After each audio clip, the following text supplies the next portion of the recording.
On the thermal imaging screen, that heat source was moving. No, not moving. It was propelling itself in a way that defied the structure of its joints, its limbs pushing backward, its torso flattened against the ground like a crushed lizard. The speed was constant at 30 kilometers per hour. No acceleración, no deceleración. Luke's hand hovered over the switch for the armored vehicle's searchlight. 11 o'clock, dry riverbed, he said. The beam of the searchlight sliced through the night. The moment the hotspot was illuminated, it stopped. Not slowing down to a stop, but an instantaneous halt from 30 kilometers per hour to absolute stillness with no transition frames. It faced away from us. The silhouette was humanoid, but the proportions were wrong. The shoulders were too narrow, the pelvis too wide, the spine's curvature as if it had been shattered and reassembled. The skin's surface was covered in a layer of charred, blackened texture, absorbing all light under the searchlight, as if swallowing it whole. Luke picked up the megaphone. Standard border lockdown commands, alternating between Spanish and English. The megaphone emitted a harsh, screeching sound of electrical interference, then shut off by itself. The humanoid began to turn its head. The rotation of its neck exceeded human anatomical limits. 180 degrees, 220 degrees, then it stopped. The beam of the searchlight bent at the position of its face, as if refracted by a high-density medium. The light did not illuminate its face. Instead, it curved around it. No, the face itself was the thing that was rotating, a slowly spinning, miniature spiral structure. It wasn't the absence of facial features, but the replacement of that space with something else. A dark purple base with silver light points orbiting at a precise angular velocity, like a starfield forcibly compressed into that area. No eyes, no mouse, just spinning. The searchlight began to strobe. The frequency shifted from steady 120 hertz to a rhythmic pattern of long and short pulses. 3 long, 3 short, 3 long. S. Oh, S. Luke's body slammed into the door. His hand was already on his weapon, but his fingers weren't on the trigger. Instead, they repeatedly made the motion of disassembling the barrel. He looked down at his hands, his lips moving silently. The humanoid began to double, then triple. Not motion blur. It existed simultaneously in 3 adjacent spatial positions, each image performing a different action. One stepping to the left, one squatting in place, one remaining still. Then all 3 images tore apart, as if the video signal had been dragged when the vertical sync failed. 3 seconds. It vanished. The space seemed to zip closed, swallowing whole. The searchlight returned to normal. The riverbed was empty. A mechanical voice crackled over the radio. Calm. Steady. It didn't announce our unit number or coordinates. It said, error. Causal relationship lost. Attempting to reestablish. Reestablish failed. Pause. You're already here. At 2:11 a.m., the border lockdown order was issued.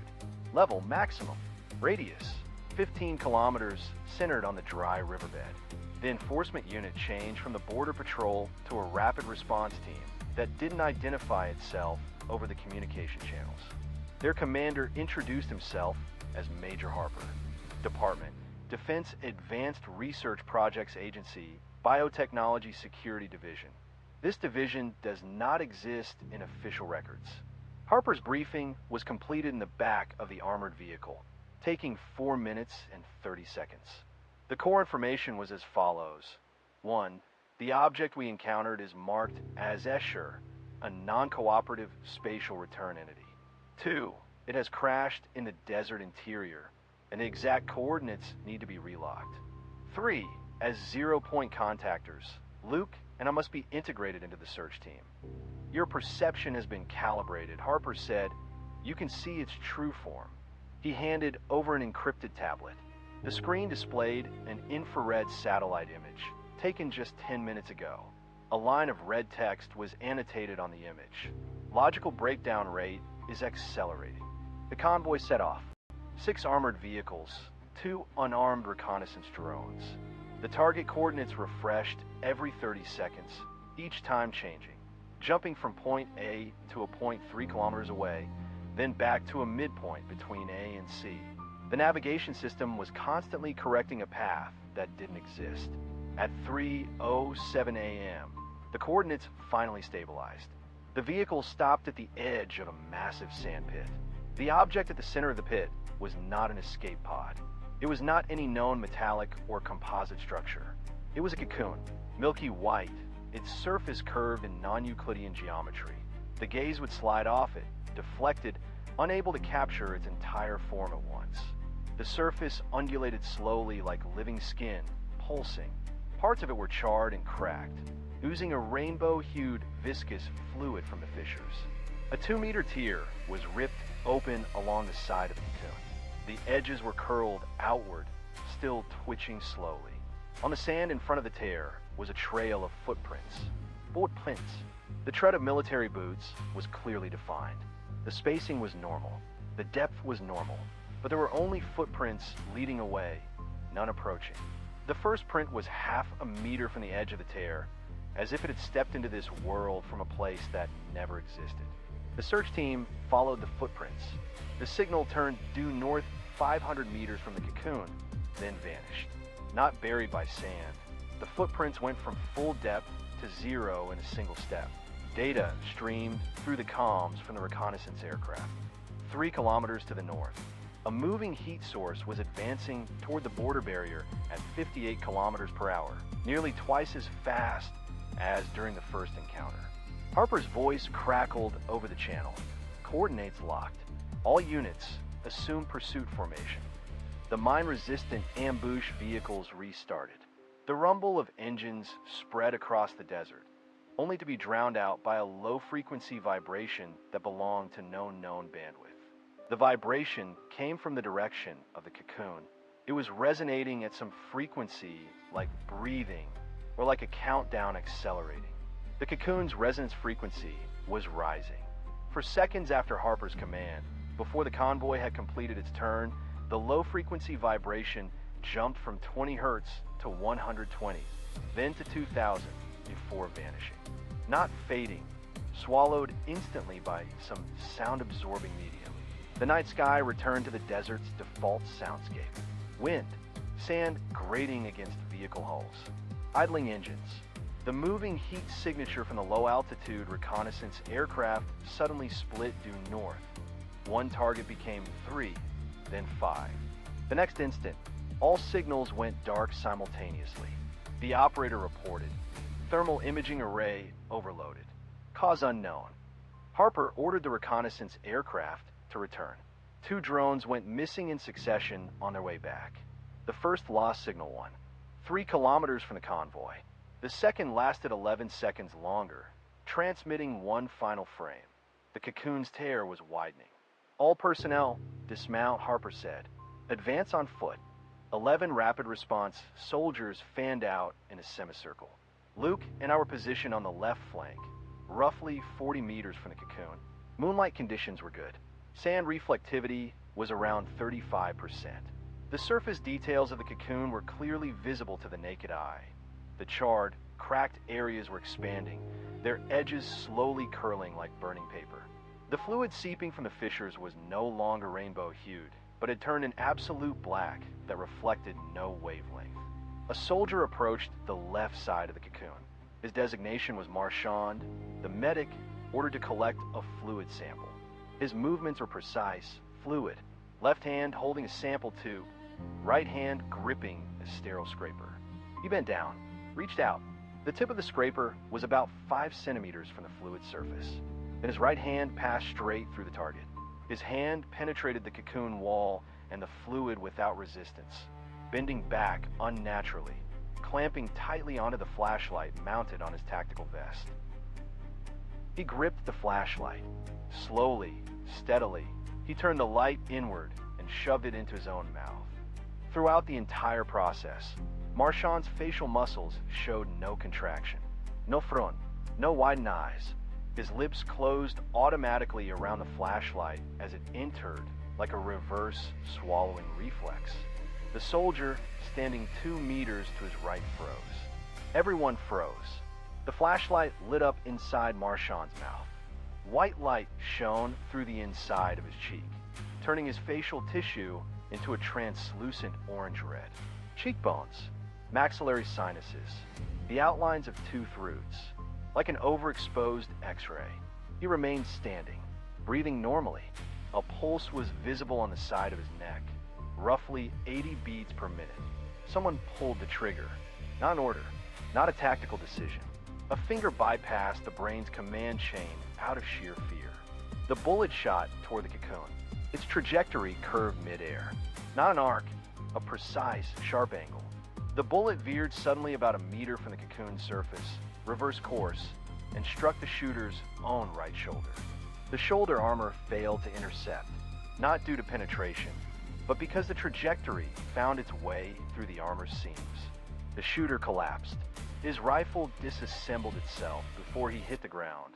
Barrel, body, bolt, magazine. The four parts scattered along unpredictable trajectories, landing to form a geometric pattern. An equilateral triangle, each side equal in length. "Cease fire," Harper shouted, but a fourth soldier had already fired, then a fifth.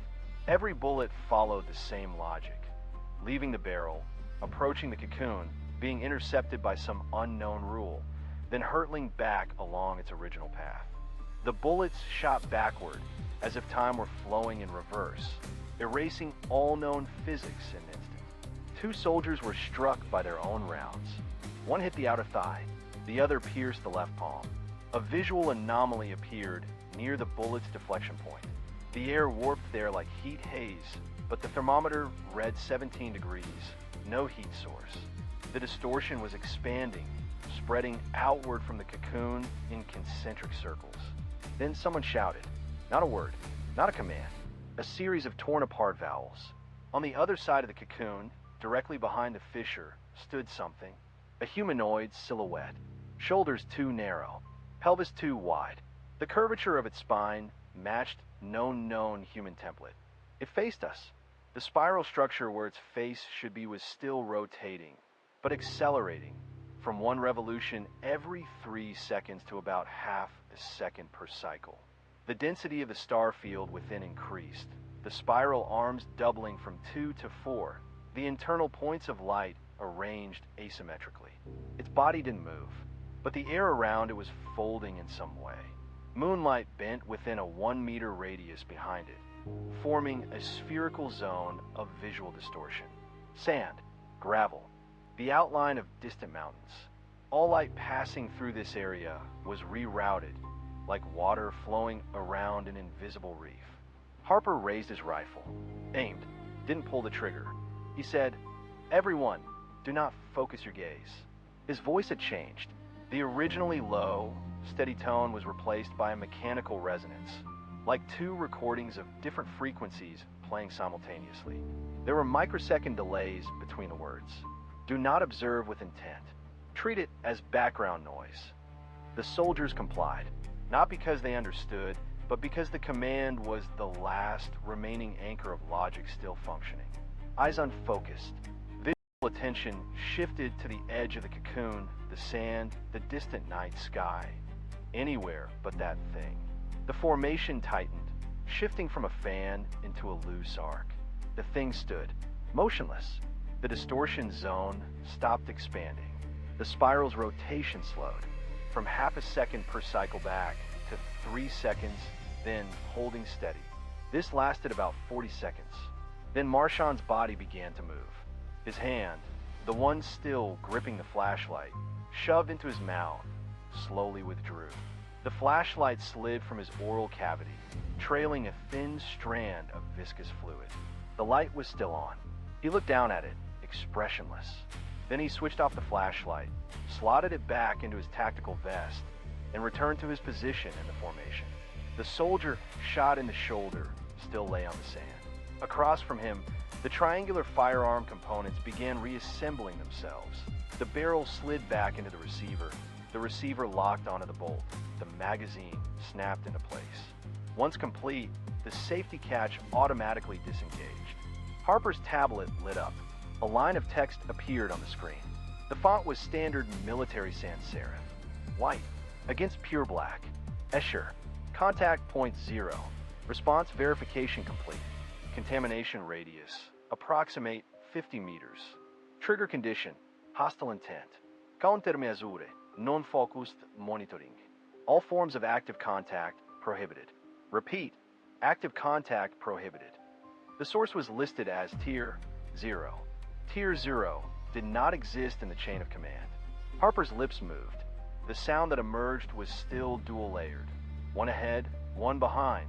The delay now stretched to about 0. 3 seconds. He said, hold position.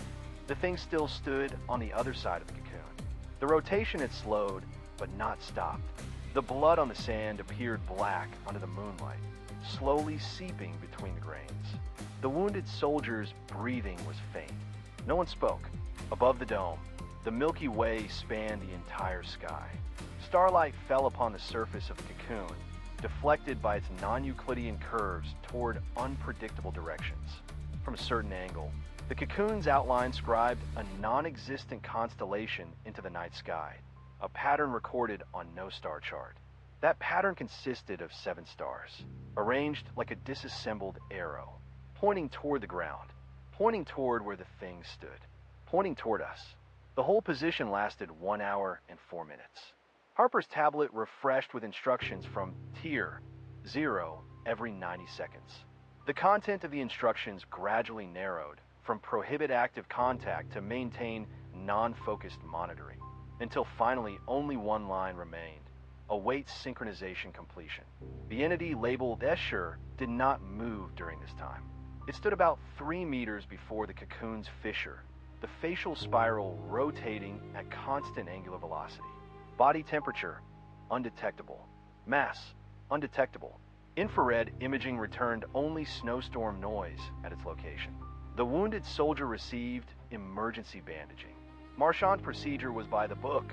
Stop the bleeding, clean the wound, apply the dressing, secure it. The same hands that, an hour earlier, had shoved a flashlight into his own mouth. No one mentioned it. Harper's ignore protocol was becoming routine. Soldiers rotated watch every 2 minutes. Each shift, no more than 10 seconds of direct observation. Their focus fixed 10 centimeters outside the target's edge. Not looking at it, looking at the space around it. It worked. Trajectories no longer curved. The visual distortion zone gradually shrank to within 3 meters of the target. Communications were restored, but only on the low-frequency tech system. Recon drones came back online via backup channels, establishing a new monitoring grid at 2,000 meters. The cocoon's resonance had stopped. The fissure was no longer expanding. At 4:22, Harper received a new order. Approach for sampling authorized. Restrictions: no contact. Target: detached material, outer cocoon wall. Tools: non-metallic. 2 soldiers were chosen, not Marchand. Mission duration: 7 minutes. They approached the right side of the cocoon, opposite Escher's position. Their steps were slow. Their gaze remained unfocused. One held a non-metallic sampling clamp, the other a sealed container.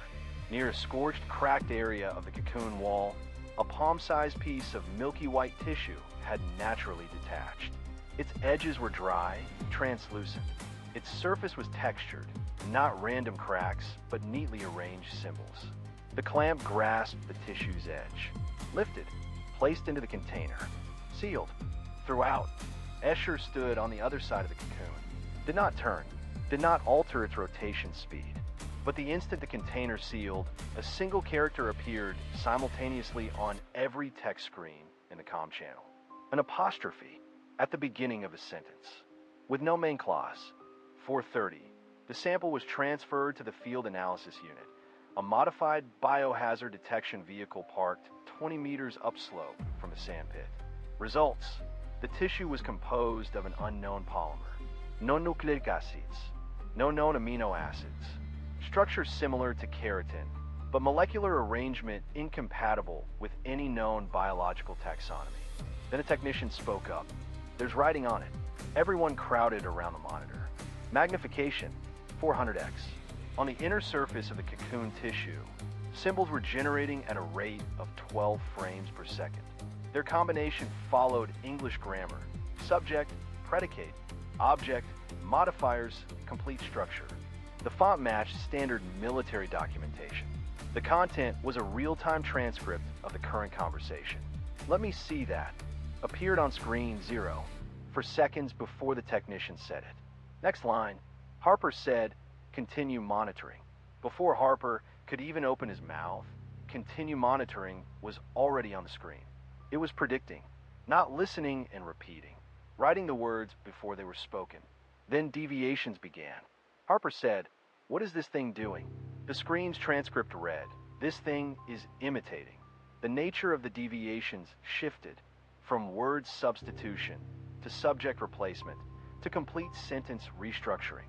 It recorded Harper's order, "Everyone fall back 5 meters," as, "Everyone advance to the point of contact." The deviations grew larger. Word order reversed. Vocabulary began combining on its own.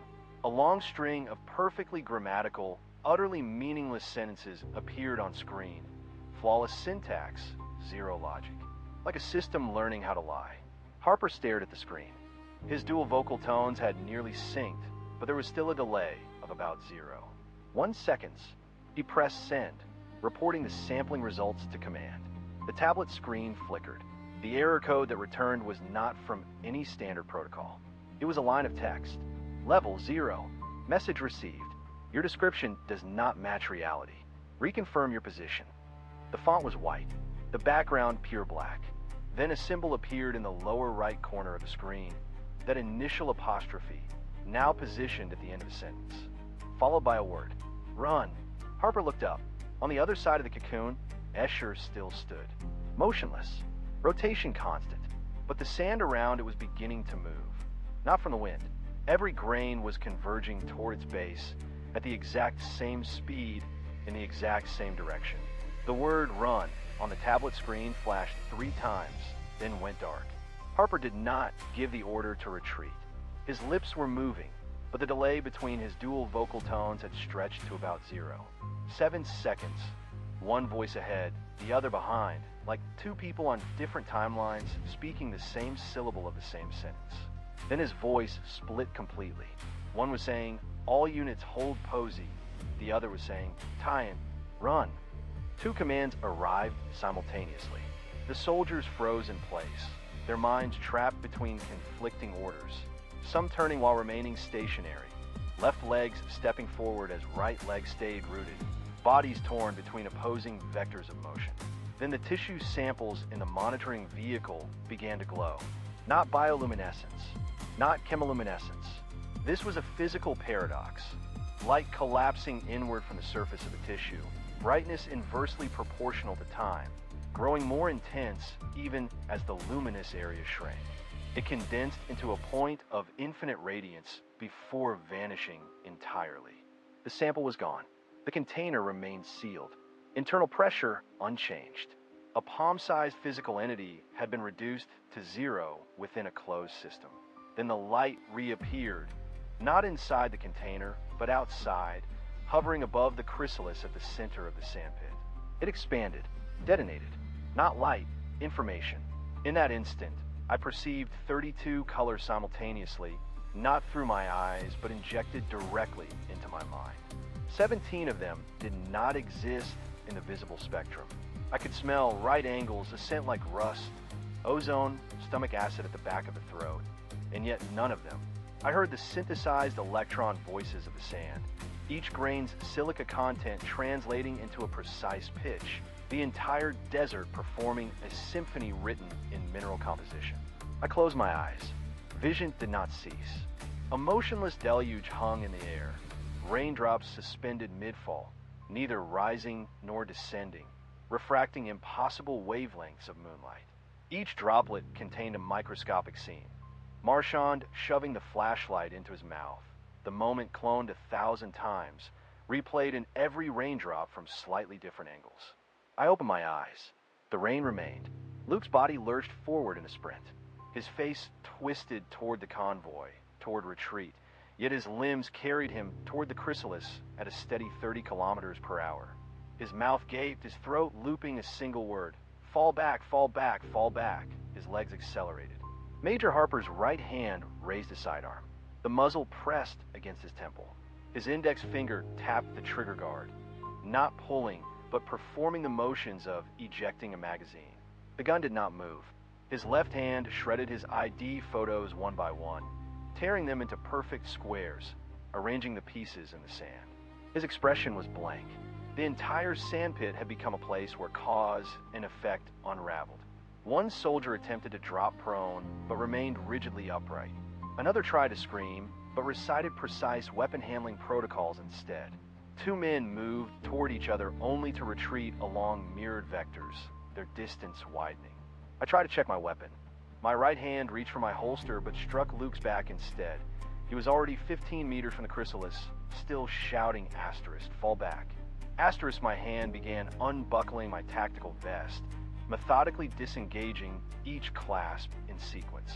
I watched my own limbs execute commands I never gave. Disarm, discard, advance. My left leg stepped forward, then my right. I was moving. The frozen rain above the chrysalis shifted. Every droplet changed direction at once. Not a physical turn, but a rewrite in time. One frame suspended, the next already striking the ground without acceleration. No wetness marked the sand. Each raindrop transformed into an identical grain upon impact. Still I walked. The intervals between steps stretched, not from slowing down, but from time itself dilating. I felt each grain slide beneath my boot, every particle's friction coefficient distinct. 10 meters to the chrysalis. Escher's spiraled face had stopped rotating. Forearms locked at asymmetrical angles. The interior lights no longer orbited but fixed into a formation, 7 points. A perfect match for that impossible constellation in the galaxy. It was watching me, not asterisk in my direction. Asterisk, it was aligned with my vantage point. My left and right eyes receiving mismatched parallax from its face, violating spatial logic. No matter where I moved, its gaze remained locked onto me. My fingers unclasped the last buckle. The tactical vest hit the sand. A voice crackled through the comms. Not Harper, not any soldier. Escher. The voice erupted from every communication device, calibrated to the optimal frequency response of each speaker. The timbre was mine. The pitch was mine. The phrasing was mine, but spoken a language. Perfect grammar, precise pronunciation, clear enunciation of vowels and consonants. Every sentence adhered to the syntactical structure of English, the tense and subject-verb agreement. It made no sense if you have already departed before arriving, because the sand learned to count but forgot the numbers. Retreat is the only way forward, towards the place that is not, towards the time that has not yet occurred. The voice paused, then it shifted to a different timbre. Not mine, Harper's. I have learned. The opening in the cocoon began to expand. Not tear, but a slow, muscular dilation. Like a sphincter, the edges gradually widening to reveal the interior. The interior was not a cavity. It was another sky, not the sky of Earth. The density of stars was higher than in the galactic core. The arrangement of the stars matched the arrow-shaped constellation etched above the cocoon, point for point. The arrow pointed at me. My legs were moving.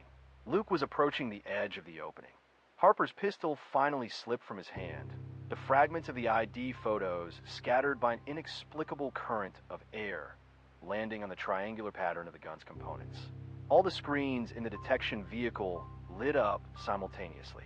Each screen displayed the same message, refreshing at a rate of 3,000 lines per second. Error. Causal relationship lost.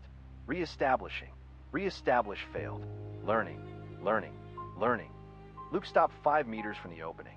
His legs ceased running. His mouth stopped shouting retreat. His face remained turned backward, toward the convoy, toward the sum of all vectors known as safe distance. But his body began to turn, waist first, then hips, and finally feet.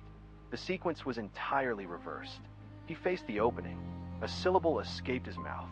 Not a word. A simple combination of an intake of breath and a glottal stop, like an infant's first meaningless sound. Then his right hand rose, index finger pointing at the cocoon, as if identifying a target he had always known but never seen. My partner, Luke Cortez, a 10-year veteran of the Border Patrol, performed his final recognizable action 5 meters from the breach of that topological prison. squatting in a standard tactical stance, unstrapping his canteen, and pouring the water slowly onto the sand before him. The sound of water seeping into the sand was amplified in the absolute silence. Harper's dual voices finally separated, one saying requesting support, the other saying requesting termination. Both voices were equally steady, equally coming from his throat, equally devoid of emotion. His hands had finished tearing the ID photos and were now tearing his tactical gloves. Piece by piece, each piece of equal size. The technician in the detection vehicle repeatedly hit his forehead against the screen, at a constant frequency, every 2 seconds. The error, causal relationship lost, message continued to refresh, each line interspersed with new strings. Learning, imitating, replacing. Escher stood on the other side of the opening. The spiral on its face began to rotate again, but in the opposite direction. Previously clockwise, now counterclockwise. The points of light contracted inward from the spiral's tips, like a reversed explosion. The outline of its body flickered under the moonlight. Not because it was moving, but because the space it occupied was trembling. I realized I was counting the sand, not figuratively. My brain was calculating the number of grains, the size distribution, the percentage of mineral composition under my feet at a rate of hundreds per second. This calculation was not initiated by me, but it consumed all my attention. I wanted to stop, but the stop command was intercepted. It was translated into continue. My right hand had just completed the last buckle on my tactical vest. The vest fell onto the sand. My left hand began to unclip my belt. Then my right hand pressed down on my left. This was not an order, not a decision. It was muscle memory, instinct honed over a decade of law enforcement. The last automated program running after all logical chains were severed. Right hand pressing down on left. No, you can't unclip anymore. In that moment, my vision focused. Not that tactical disregard had failed. My viewpoint was allowed to focus. The non-existent 7th point of light at the center of Escher's facial spiral was aligning with my pupils. It allowed me to see.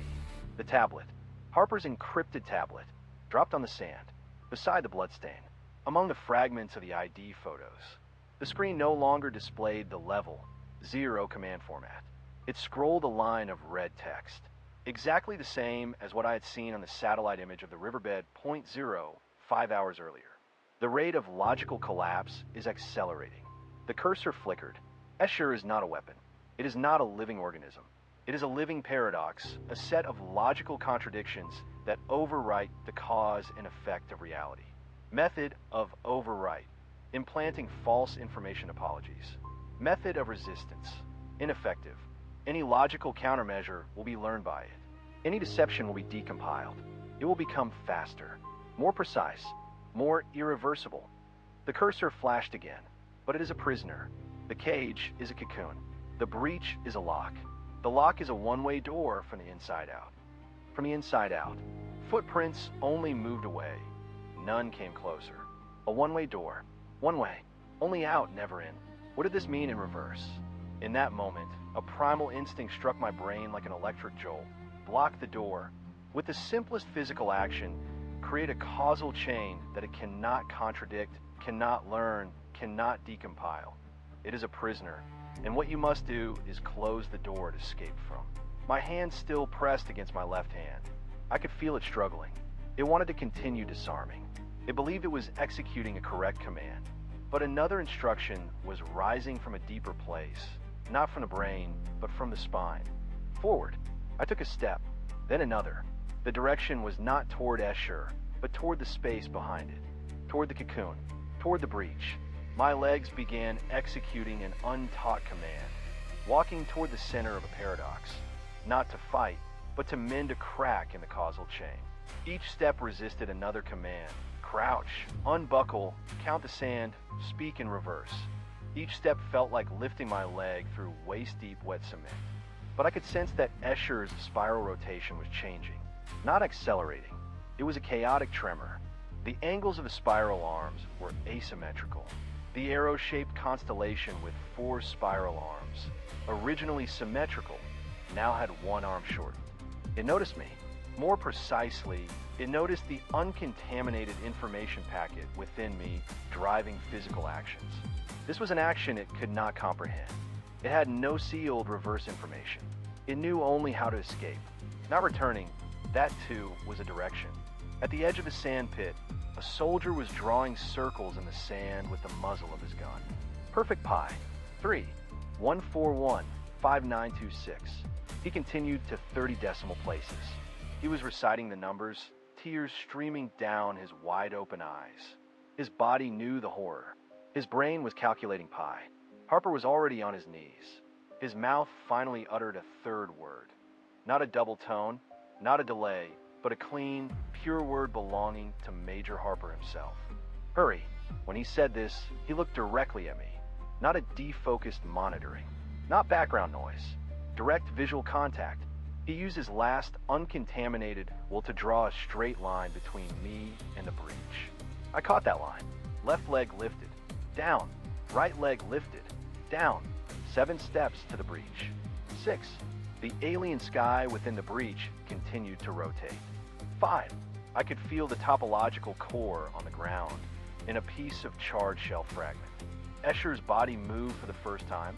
It leaned forward by half a degree, not walking, but the space it stood in tilted. It began to distort my spatial perception, just as it would twist a bullet. The desert bent around me. 7 steps became 20, then 50. My sense of direction was flooded with erroneous data. North became down. Gravity became back. My body momentarily believed it. My left leg missed a step, and my entire torso tilted to the right at a 32-degree angle. But I did not fall, because the uncontaminated command was faster than my balance. My spine had already recalibrated itself without relying on gravity. It did not depend on direction. It moved forward with absolute positioning toward the breach. That was the only unchanging reference point, because that was the only absolute statement of this paradox machine. It is a prisoner, and this is the place it escaped from. On the 5th step, space shattered. Not a metaphor. The sand under my feet visually fractured into a grid of cracks, like a point struck on glass. The cracks extending across non-existent surfaces to non-existent distances. The sand did not break. The physical substance beneath my feet remained intact. What shattered was the layer of reality it occupied. My left leg passed through the fractured layer. Below the knee, it vanished. Not cut off, visual signals still transmitted. I saw my boot, my pant leg, the tourniquet tied around my ankle. They were there, but their coordinates were not where I expected them to be. My left calf appeared 7 meters behind me, stepping on the sand. Then my right calf appeared 2 meters to the left. I was being disassembled. Escher was running at full capacity, not bending space, but dismantling the object. It treated me as a collection of coordinate data, methodically altering the positional information of each component. My left hand was 20 centimeters in front of me. My sense of touch told me it was clenched in a fist, but my vision showed it clawing at sand above my head. The grain slipped through my fingers, raining down onto my chest, but my chest wasn't there. It was half a meter to the left. I tried to take the 6th step. My brain issued the command. My right leg lifted 5 centimeters before another neural signal overrode it. The leg lowered, lifted again, overridden again, up, down, down. The frequency accelerated. My right leg began oscillating rapidly between motion and stasis, like a seized piston. Escher was executing 2 mutually exclusive commands simultaneously, forcing my body into deadlock. It had learned that walking and not walking could coexist. Harper shouted a single word from the distance. His voice cut through the fractured layers of space because the molecular arrangement of air remained untouched. Sound waves still traveled normally. _breathe. _I inhaled. Exhaled. My spine was the last autonomous system still functioning. It didn't need commands from the brain. No logic chain. No causality. Inhale as cause, exhale as effect. The simplest loop still intact. The spine seized control of movement. I fell forward, not walking, just shifting my center of gravity, letting physics handle the rest. My body tilted past the critical angle, and then I didn't fall. The direction of gravity changed. Forward became down. Down became 45 degrees up and to the side. I was falling toward a ground that existed at a diagonal. A ground that wasn't there. Yet I plummeted toward it. Escher had dismantled the last parameter I used to comprehend space. No directions. No reference. The desert could exist at any angle, now manifesting in quantum superposition across every vector. I closed my eyes. Not defense, not surrender, just shutting down a corrupted data stream. Visual input had become unreliable, and relying on it would only plunge my motor functions deeper into chaos. In darkness, there were no directions, but there was sound. My own voice. Underscore falling down is moving forward. Backward is upward. Direction is habit. No, direction is a lie. Underscore the voice spoke in paradox. My vocal cords vibrated. I hadn't told them to. It was using my mouth, my throat, my lungs, speaking in its own language. Flawlessly structured nonsense, self-contained illogic. It had infiltrated my vocal system, but the vibrations gave me a coordinate. The Adam's apple, dead center of the neck. Neck above the torso. Torso connected to asterisk here. Asterisk, I rebuilt my body map using the throat as origin. Mouth above, vocal cords within. I shut my jaw, teeth clamping the side of my tongue. Pain, a clean neural signal. Potve induct. Asterisk, tongue tip lingual nerve mandibular nerve trigeminal ganglion ponch asterisk. It hadn't learned to falsify pain yet. I bit down harder. White hot agony detonated in my mouth. Worse than any dental procedure, because my brain could no longer modulate intensity. Binary now, all or nothing. I chose all. Pain shattered the distortions. In this chaos, it became the only unalterable coordinate. Within that suffering, I reclaimed one command. Asterisk jaw locked. Bite held. No release. Asterisk the body map recalibrated. Pain as anchor. Radiating nerve pathways as axis. Right arm extended from torso. Right hand fisted. Fingers curled into palm. Tactile feedback normal. Damp. Grit pressing into skin. Sand was real. Sand didn't lie. Asterisk, where was it? Asterisk, the breach lay in the direction of my feet. No. Asterisk west star. Distance unknown. I was caught in the fractures between spaces, in the gaps Escher's calculations left exposed. Gravity, orientation, distance, all rewritten. But one parameter couldn't be falsified. The breach. It was there, no matter how space warped. That was the only absolute reference. Sixth step. Eyes closed. My foot met solid ground. Sand pressed back normally. Physical space hadn't shattered. Only my perception of it had. The desert had been here all along. I opened my eyes. The breach stood before me, 1.5 meters away. Escher waited on the other side. Its spiraling face had frozen, for arms locked at asymmetric angles. Starlight flickered across its surface, not rhythmic pulses, but erratic, unpredictable, like the final error logs of a collapsing program. It had sensed it. Now it began stripping away my sense of time. Step, land. The interval between vanishes. Not acceleration. The process itself is excised. Frames cut in swathes. One frame, I'm 1.5 meters from the breach. The next, I'm at its jagged edge. The frame after, my hand is already inside the light. The light isn't hot, isn't cold, no temperature, no texture, but it writes itself onto my fingertips in a thin, viscous film. It exists. It is material. The inside of the chrysalis, that alien firmament, surges outward. Not light. The liquefaction of space itself. My right arm, plunged inside, is sheathed in millions of stellar fragments, each burning a different spectrum, each moving in a different direction. Stars flow up my forearm toward my bicep, defying capillary action. Others slip backward through my fingers toward the breach, defying gravity. I touch sand, not the interior of the chrysalis, not the substrate of that starfield. The sand directly beneath the breach. The torn tissue, the fragment of its core, flickering with impossible topology, is buried there. 3 centimeters down. The moment my fingers graze it, I hear the voice.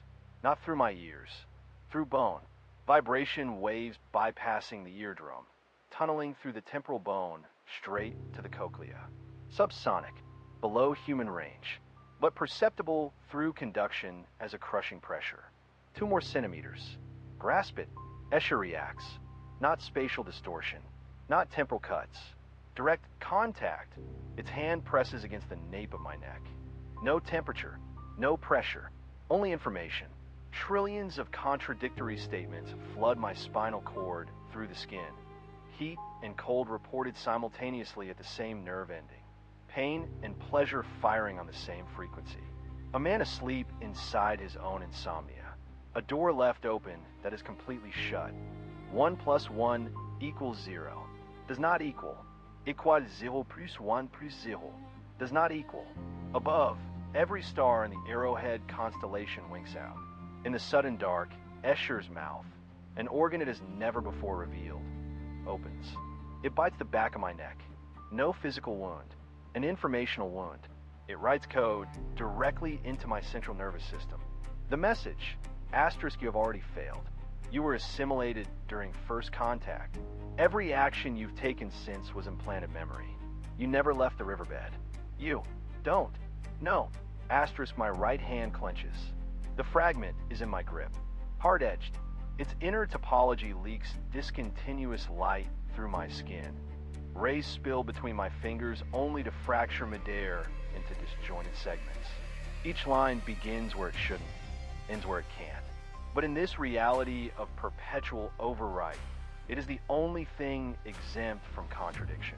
It is the lock, the physical inversion of a one-way function. The door. I pull back, not with my hands, they must keep hold, with my back muscles slamming backward. My skull drives toward Escher's face. I crash into the heart of that swirling nebula. Not ice, not fire, no named temperature. I lose the ability to define heat. Sensations randomized. I may be burning. I may be freezing. I may be both or neither. I may have already lost all facial skin in an unremembered instant. I don't know. No sense remains to sort signal from stimulus. But my right hand still grips the fragment. Then my hand lets go. Not taken by Escher. It obeys a new command. The byte's embedded code now parsed. It executes release. My left arm lashes back, thumb locking over my right wrist, forcing each finger open one by one. Index, middle, ring, peeling them from the shard. Finally, the pinky hooked on a jagged edge. The nail splits. I channel the last air from a diaphragm spasm into a sound. Not a word. Not anti-language. A roar. The roar overloads the vocal cords mid-generation of Escher's counterspeech. The larynx seizes. 2 opposing commands, speak and scream, collide in one organ, and the winner is the one that demands less oxygen. Roaring needs no grammar, no syntax, no meaning. Roaring cannot be learned. To master it is to erase it. Escher's vocal sabotage fails. For one instant, I reclaim my right hand. Bloodied fingers curl back. The fragment is mine again. I lunge forward, not walking but collapsing my center of gravity, using my entire body weight to push my right hand, right arm, and right side into the fissure. The celestial expanse that didn't belong here rushed toward me. As the material penetrated my skin, it left behind an otherworldly pattern of light. My left knee collided with the debris' outer hull, and my patella emitted a dull, cracking sound. I didn't stop. The command to halt had been suppressed by the residual roar in my throat, buried deep in my hypothalamus, canceled before it even formed. In that second, 3 things happened. I pressed the fragment back into the place from which it had fallen. I spoke a complete, logically flawless statement, but it was no longer a syntactically perfect, yet meaningless anti-language. It was a direct quote, almost never seen in first-person narrative. I can't learn. The fragment fit perfectly. The pressure sensation transmitted through my bones vanished, replaced by an inward force field. Not an explosion, but an implosion. A massive negative pressure emerged from the fissure's core, beginning to pull reality itself inward. The surrounding sand, no longer distorted, was sucked back onto the surface of the shell. The non-Euclidean curvature restored itself. then began to contract irreversibly. The field of Escher's existence was weakening, not leaving, sealing. The soldiers who had been assimilated, the one drawing circles, Luke facing the fissure, and the 3 or 4 standing frozen in place.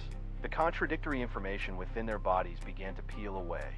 Luke's face turned toward me, his mouth still saying retreat, but his eyes had changed. His pupils began to react to light. He turned his head to the cocoon, saw it. His partner was inside, closing the door. The images of all the doppelgangers began to flicker, not disappearing, interfering with each other. The previous directional conflicts were nullified by a single centripetal force. The overlapping shadows, this problem of multiple directions existing simultaneously, were resolved by the singular inward pull of the contracting fissure. From 3 dimensions to 2, then from 2 to a projection with no thickness, they were stripped layer by layer along the edge of the fissure, sucked into the shell, and swallowed. Escher spoke even as the last image was being reabsorbed, using the same frequency that had once vibrated my vocal cords. It replayed the sentence I'd spoken, "I can't learn." Then, this voice claiming to be I resonated for the first time inside the cocoon's inner wall, without any subject attribution. The fissure closed. The milky white surface was as smooth as if it had never been torn. The rain that had been suspended in the sky fell as real sand. The order of the sand's descent corresponded to its initial floating height. The layer closest to the ground fell first, followed by the layers in midair, settling on top of the ones already down. Layer by layer, they overlapped until the original depression was restored to bare sand, with no trace of precipitation. My tongue was no longer bitten. My throat no longer emitted anti-speech. The pressure trapped in the 5th intercostal space on the left side of my chest, the visceral sensation that had been flipping for hours, vanished. My first autonomous breath drew in air at -2 degrees Celsius, the true temperature of the Sonoran Desert. The wind came from the west. The Milky Way stretched from north to south. The arrow-shaped constellation was not among them. The cocoon started to crack, not explode, dry out, simultaneously from dozens of tiny edge fractures. The milky white faded to gray, then to irregular translucence, collapsing into fragments, and finally, a small pile of what resembled inorganic salt powder scattered in the texture of the sand. The night resumed its natural soundscape. The wind, the shallow breaths of the wounded, the electronic beeps of the communication equipment as it rebooted. Harper knelt where he was, still clutching the half-torn glove fragment he hadn't finished ripping. He looked at me, his eyes focused, his lips parted. The sound he emitted was no longer doubled. It was a single layer. He said, "HQ, target eliminated." Then he was silent for a long time, adding another sentence. "Not for HQ. For me. Thank you." Luke crouched in his original position, staring at the water bottle on the sand. The bottle had righted itself from its side. The cap was still open. The water had seeped entirely into the sand, leaving only a wet ring. He looked up at me. He said, "Jesse, when did you go in?" I looked down at my hand. My right index finger's nail was completely split, the nail bed exposed, blood seeping out at a glacial pace, naturally coagulated in the cold. On the left side of my hand, there was a clear bite mark. The size of the teeth did not belong to a human. Too narrow, each tooth's impression resembling cuneiform inscriptions etched into the skin with microsurgery. But it no longer transmitted any information. The sky began to turn a grayish blue to the east. The radio resumed its standard time broadcast. 5:41 a.m. 3 hours and 28 minutes had passed since the first contact with the riverbed. Since that error, causality lost. Beyond the reach of the mine-resistant, ambush-protected vehicle's lights, only a layer of inorganic salt powder remained in the sand pit, along with 37 sets of memories, chaotic, blank, or in the process of being rewritten. The official report was finalized in the 19th hour following the incident. The final version spanned only 3 pages. Page 1. An accident occurred during a joint training mission in the Sonoran Desert involving the Border Patrol and the Rapid Response Forces, resulting in the crash of 2 reconnaissance drones and minor injuries to 3 soldiers. Page 2. An unexplained geomagnetic anomaly was detected in the training area, now filed under electronic warfare environmental test data. Page 3. The operation code was permanently sealed, and all personnel involved signed Appendix 7 of the confidentiality agreement. Major Harper didn't say goodbye to anyone after signing the documents. His convoy departed before noon. Luke and I were scheduled to be discharged 3 weeks later. The reason for discharge was cognitive assessment failure following exposure to unknown environmental stressors.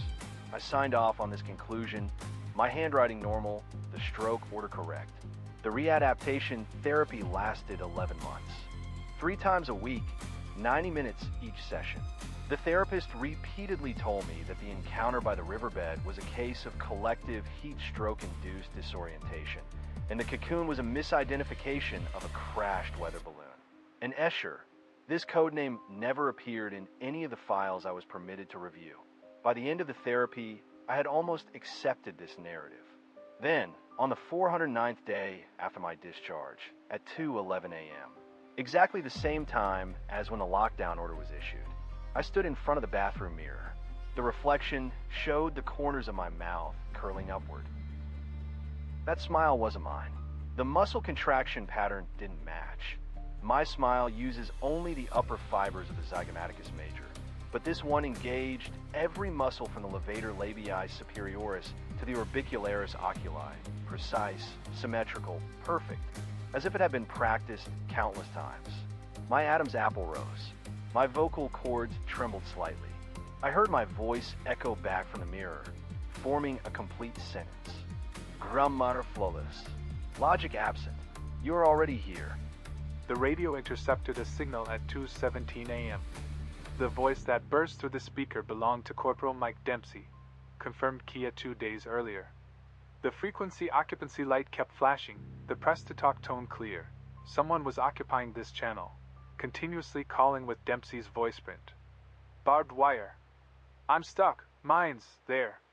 The tape reel of the recording function slowly turned. The voice from the speaker was unnervingly close, no more than 50 meters away. That was the location of the perimeter wire. The searchlight console was in the northeastern corner of the guard post. The diesel generator took 9 seconds from cold start to rated speed. The moment the switch was thrown, a military searchlight threw a 1.2-meter wide beam toward the firing port designated as Sector 3. The beam cut through the thick fog and locked onto the barbed wire fence. 3 grayish-white bodies clung tightly to the galvanized wire mesh. Their limbs were hooked into the grid gaps, torsos pressed flush against the metal coated with frozen rain. Beneath translucent skin, muscle bundles contracted and trembled with millisecond precision. Dempsey's voice was emanating from the surfaces of those 3 bodies. They weren't opening their mouths. The sound waves originated from the contact points between skin and wire. Each muscle tremor drove the barbed wire to resonate at audio frequency. Dempsey's cries for help, his breathing, the choking sounds deep in his throat were precisely converted into microscopic vibrations of the metal strands, reproducing identical sound waves in the -30-degree air. The searchlight's beams swept inch by inch along the perimeter.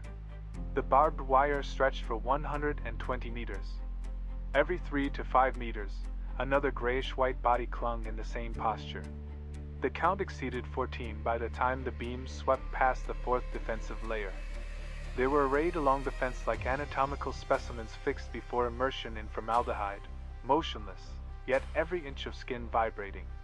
The cries for help from the speaker never ceased. But the needle of the signal strength analyzer twitched, revealing a fact. The sound source wasn't the radio, it was the barbed wire. The metal wires acted as transmission media, coupling vibrations directly into the speaker coil inside the post, bypassing the signal reception circuit, and reproducing Dempsey's final seconds in the audio amplifier. Those bodies were playing him.